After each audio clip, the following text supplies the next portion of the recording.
Magandang hapon. Mabibilis na balita kasabay ng uwian, hapunan at pahinga. Mga up-to-date na balita ngayong araw ng Biyernes. Garantisadong mabilis lang to.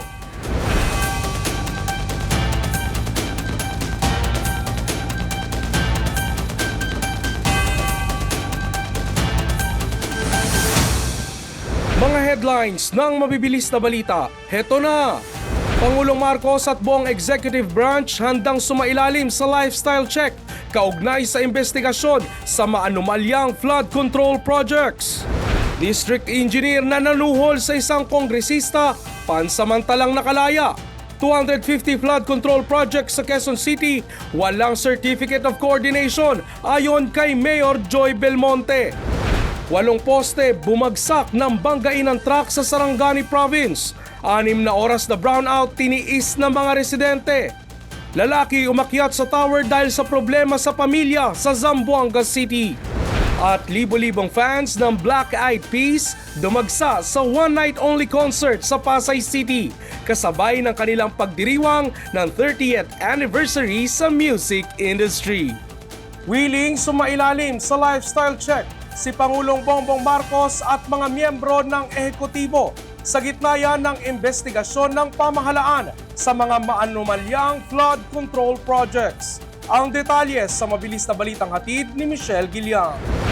Handa sa lifestyle check ang lahat ng miyembro ng executive branch maging si Pangulong Bongbong Marcos. Yan ang giniit ni Palace Press Officer Claire Castro sa press briefing sa Malacanang ngayong araw. Kasunod yan ang pahayag ni Senator Risa Ontiveros na dapat sumailalim rin sa lifestyle check ang Pangulo para maging magandang halimbawa sa lahat ng government officials at ipakita ang mabuting pamumuno. Inusig rin ng Senadora ang Pangulo na ilabas ang kanyang sariling Statement of Assets, Liabilities and Net Worth o SALN. So ma'am, nakausap niyo po ba siya regarding this and his affirmative po? Lahat po na ehekutibo, miyembro ng ehekutibo ay ready, pati pa ang Pangulo. Ipinag-utos ng Pangulo ang lifestyle check sa mga opisyal na sangkot sa mga kinekwestyong flood control projects.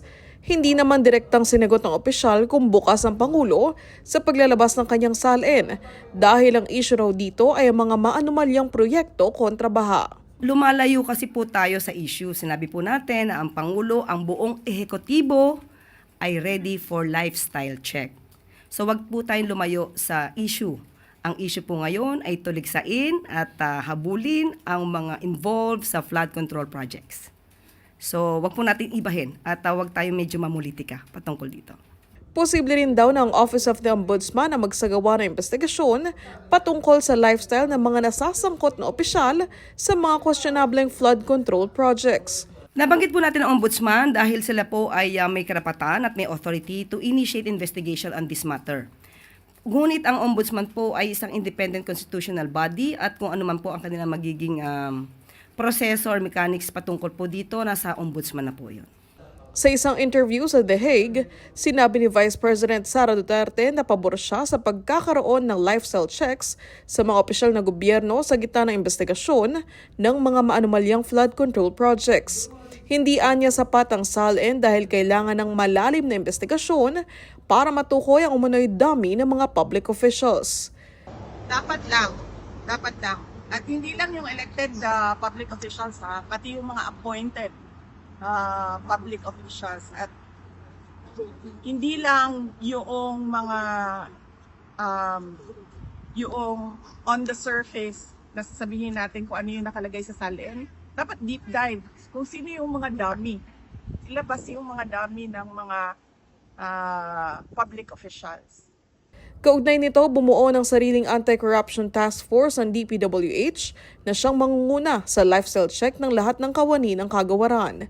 Anila ang kanilang Technical Services Department ang sisilip ng yaman ng mga opisyal at tauhan nito. Ayon kay DPWH Secretary Manuel Banoan, uunahin ang nasasangkot sa anomalya gaya ng regional at district engineers. Michelle Gilliang para sa All TV News, Channel 2. Pansamantalang nakalaya ang First District Engineer ng DPWH sa Batangas matapos ang tangkang panunuhol kay Batangas 1st District Representative Leandro Leviste. Samantala, napag-alaman naman sa Quezon City na walang Certificate of Coordination sa LGU ang mahigit 200 proyekto ng DPWH. Nagpiyansa ang nasakoting District Engineer sa Batangas na si Engineer Abelardo Calalo ng halagang 60,000 piso. Ayon sa Batangas Police Provincial Office, naglagak ng piyansa si Calalo dakong 1:00 ng hapon nitong Huwebes sa Taal Municipal Police Station kung saan siya pansamantalang ipiniit mula nang maaresto noong nakaraang linggo. Si Calalo ay nahaharap sa mga kasong direct bribery, corruption of public officials, Anti-Graft and Corrupt Practices Act at paglabag sa Code of Conduct and Ethical Standards for Public Officials. Isinampa mga kaso laban sa kanya nitong Martes ni Batangas 1st District Representative Leandro Leviste sa Batangas Provincial Prosecutor's Office matapos magbigay ng bag na nagkakahalaga ng mahigit 3 milyong piso na may kasama pang resibo mula sa isang kontraktor. Una rito, sinabi ni Leviste na ipinauubaya na nito sa kamay ng batas ang mangyayari pero umaasa itong magkakaroon ng papel ang district engineer upang mailantad pa ang korupsyon sa DPWH. Nasa preventive suspension ngayon ng DPWH si District Engineer Calalo sa pag-uutos ni Secretary Manuel Bonoan. Samantala, dismayado naman si Quezon City Mayor Joy Belmonte nang mapag-alamang matapos ang ikinasang investigasyon ng LGU, mahigit 250 flood control projects ng DPWH ang isinagawa ng walang Certificate of Coordination mula sa pamahalaang lungsod. Ayon sa alkalde, nilabag ng mga proyekto ang ordinansang ipinasa noong 2022 na nag-uutos na lahat ng proyektong pinopondohan ng gobyerno ay dapat i-coordinate muna sa LGU. May mga proyekto na mali ang lokasyon kung ikukumpara ang project title sa coordinates ng project location. Second, may iba na hindi tiyak kung saan ang project site kung pagbabasehan ang project title. Kaya mahirap tukuyin kung talagang nagawa o natapos ang proyekto. Pangatlo, meron na ring mga proyekto na parehong-pareho ang approved budget for the contract o ABC o parehong-pareho ang contract cost kahit iba-iba ang lokasyon. Tila bang may template lamang na ginamit. May mga projects din na dineklara ng completed pero nung binisita namin ang site, nakita namin na ongoing pa ang pagpapagawa. Ang pinakamalala, may mga proyektong hinati sa napakaraming phases. Meron pa ngang umabot ng 66 phases. Abiso sa mga motorista, muling nakaambang tumaas ang presyo ng produktong petrolyo sa susunod na linggo. Sa pagtaya ng DOE Oil Industry Management Bureau, maglalaro sa humigit kumulang 60 centavos ang itataas sa kada litro ng gasolina. Humigit kumulang piso ang itataas sa diesel, habang 50 centavos naman sa kerosene. Ito'y base sa 4 na araw na kalakalan sa Mean of Platts, Singapore. Ang muling pagsirit ng presyo ay dahil sa hindi inaasahang pagbaba ng inventaryo ng US at ang impact ng pinataw na taripa ng US sa India. Nagbabatay din ang mga oil traders sa diplomatic efforts ng US, Ukraine at Russia. Sa balitang probinsya, malawakang brownout ang naranasan sa Jensan dahil sa mga bumagsak na poste ng kuryente matapos banggain ng truck. At lalaki sa Zamboanga City umakyat sa tower dahil sa away pamilya. Detalye ng mabilis na balita, hatid ni Allen Barrera mula eMedia Zamboanga. 8 poste ng kuryente ang bumagsak matapos mabangga ng 10-wheeler truck sa Sinalang Maasim, Sarangani Province kahapon. Ayon sa Maasim MPS, nawalan ng preno ang truck. Dahilan para mawalan ito ng kontrol at banggain ang mga poste. Sa lakas ng impact, nawalan ng kuryente ang malaking bahagi ng General Santos at Karatig Bayan ng Sarangani. 6 na oras nawalan ng kuryente ang mga apektadong lugar at na-stranded ang mga motorista dahil hindi madaanan ang highway. Pasado 5 ng madaling araw kanina nang maibalik ang kuryente.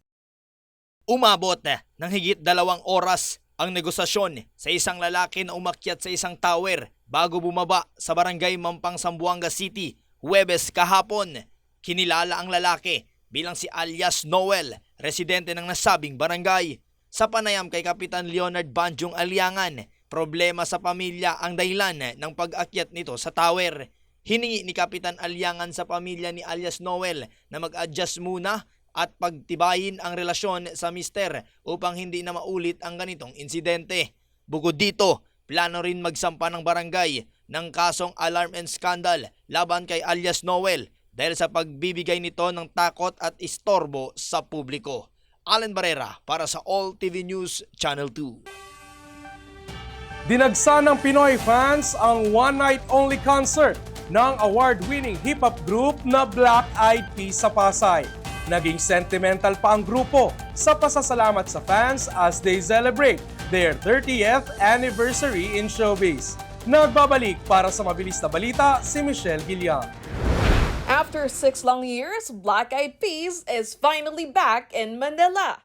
Nakita muli ng Filipino fans sina will.i.am, Apple Diap, Taboo, at syempre, ang newest member nito na si J. Ray Soul for a one-night-only concert sa Mall of Asia Arena nitong Wednesday night. Huling nag-perform sa Pinas ang Black Eyed Peas noong 2019 Southeast Asian Games closing ceremony. Ilan sa kinanta ng grupo ang massive hits nila na Rock That Body,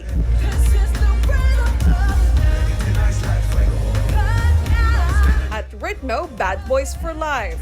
Kaya feeling nostalgic ang fans. Black Eyed Peas is our childhood. Truly! So we're excited for from some old school songs from them to relive and enjoy the night here at Moa Arena. Siyempre, hindi buong concert ng Black Eyed Peas kung hindi mapapakinggan ang iconic song na Bebot,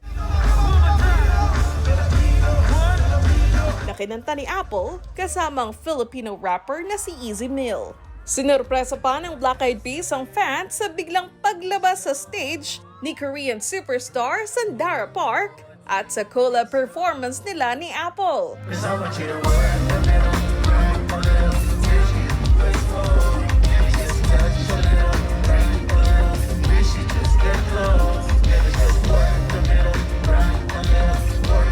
Naging sentimental ang grupo sa kanilang pasasalamat sa fans na nandyan pa rin para sa kanila after 30 years in the show business. You guys are still there.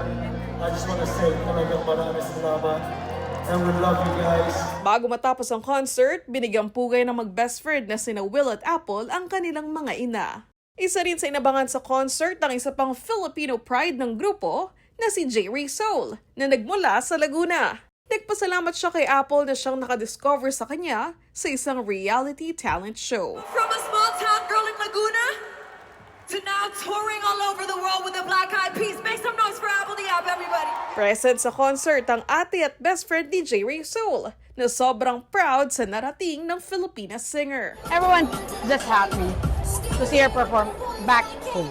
It's really surreal for her and for me as her best friend, knowing that she gets to perform to all the stages all around the world, and it's her dream, lifelong dream to perform to big crowds, and I think it's one of the best things that has happened to her. Sa interview ng All TV News kay J. Ray Soul bago ang concert, hindi pa rin siya makapaniwala sa success na kanyang tinatamasa bilang singer. It's like more than a dream coming true, because when I was a kid, I always dreamt of performing in front of thousands of people, but right now I'm literally performing in front of millions of people a year, and it's like such a big blessing. Like my heart is full of gratitude, super thankful that I'm living this dream. Pagbabahagi pa ni J. Ray, sobrang supportive sa kanya ni Fergie, ang dating female vocalist ng BEP. She was just like, oh, I wish you well, I really love your voice, and I wish you well, go kill it over there. And then she would like my photos and stuff like that. So she's been very supportive. Michelle Gilliang para sa All TV News, Channel 2.